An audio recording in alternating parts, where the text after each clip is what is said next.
All right, we're going to start by actually building our own very small module. The reason is we want to introduce the concepts, and then we'll take a step back, break them down, and come to understand how they're actually working. So let's build a module in Node. I'll start off with an empty app.js file.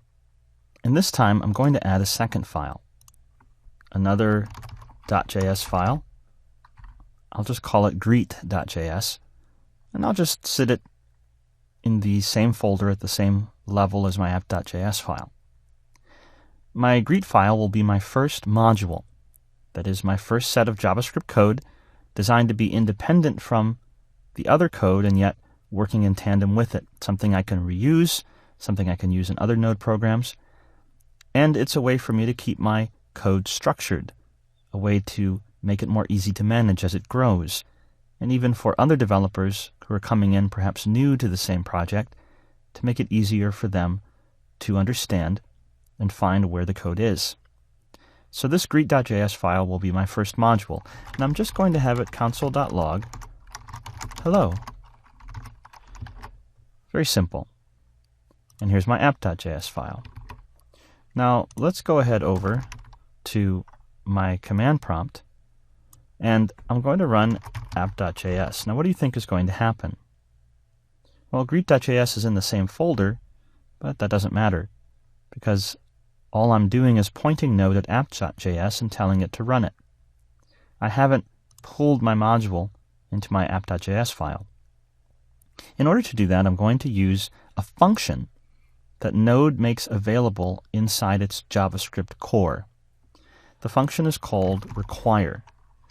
And require, it's a function. What you pass to the function, the argument, the parameter, is a string.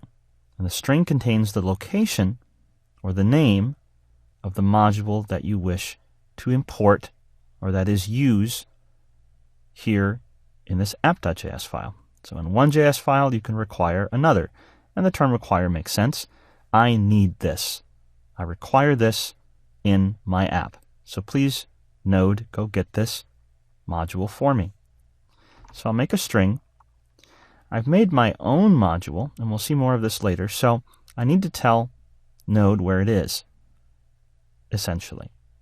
And that means that the / that I'll put on it means this is in the same location as the JavaScript file that I'm sitting in right now, at the same folder level. And then I'll look for greet.js. And that's it. Let's start there. So I've required, and I've given the require function, I've invoked the require function, and I've given it a string telling it the name of the file where my module lives. All right, so let's try this again. Node app.js, and there it is. The console.log ran. This means Node grabbed this file and executed the JavaScript file, pushed it through the V8 engine and its own custom code, and it ran, just like that. That, in essence, is our first module. But let's look at something interesting. Let's suppose that I go back to my module, and instead I'm going to wrap this in a function. So we'll use a function expression, var greet. There. I have a greet function. So I can invoke the greet function. It will still require this file, still process it. So I'll have a greet function that'll do the console.log, and then I'll invoke it. So that should still work, and it does. But now app.js has loaded this module. Does that mean I can call greet from app.js? What do you think? Do you think that will work? Let's try it. No, greet is not defined. This is by design.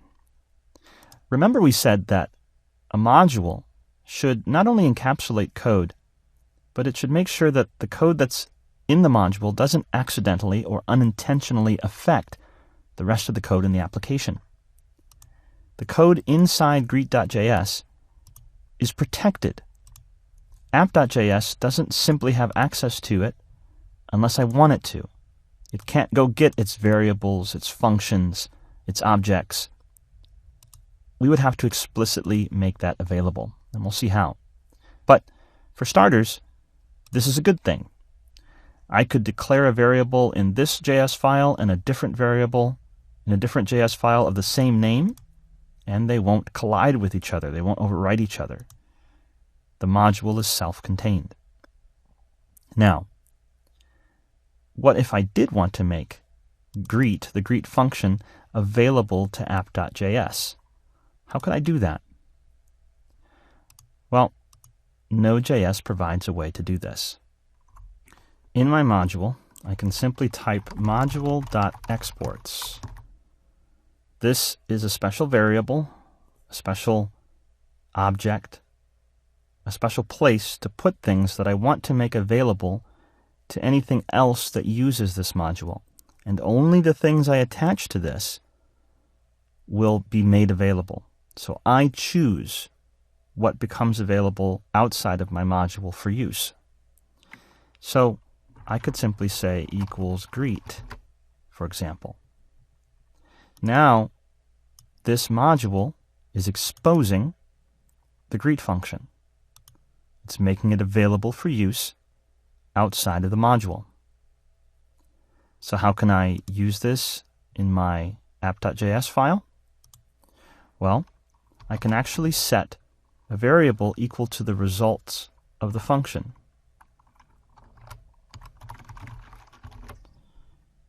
So the require function will return module.exports. So I can just call it the same name if I want, or I could call this a different name. I'll just call it greet for consistency. And now I should be able to call greet because I have my own variable, greet, that is set equal to the results of require. And require will give me back whatever I've attached to module.exports in my module. So Node.js says, you want the greet.js file.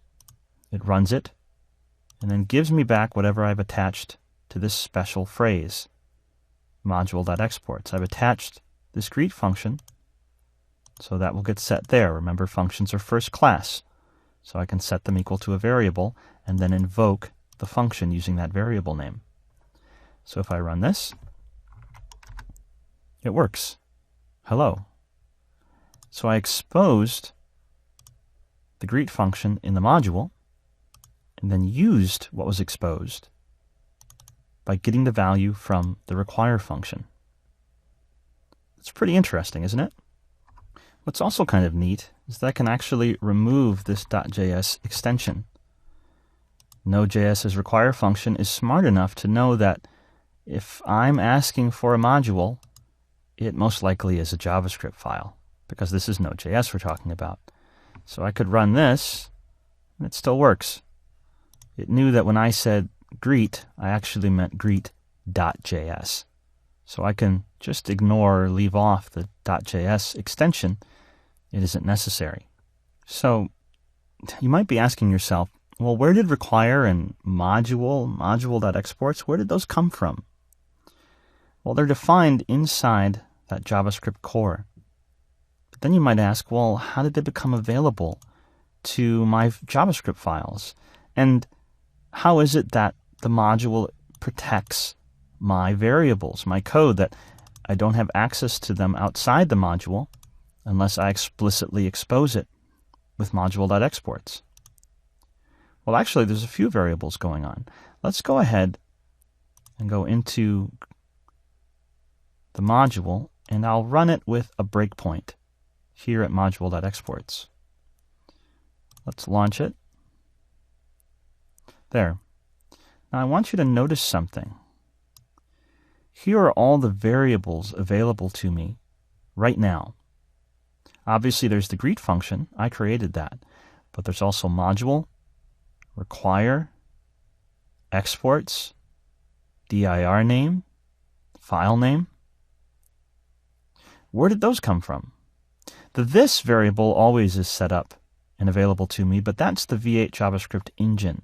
The JavaScript itself, the ECMAScript standard, The specification says that there should be a this keyword, which can mean different things depending on what function and what code you're running. But this is always available. However, require, module, exports, file name, dir name, those aren't part of the ECMAScript specification. They aren't part of JavaScript. And they're available to me here even though I haven't typed them into my code. What do they do exactly? And where did they come from? Understanding how modules really work will help you to write better ones and help you to see all the patterns that you can use in organizing your code in a clean and reusable way. So that's what we're going to see next. We're going to see exactly how modules and require work in Node.js.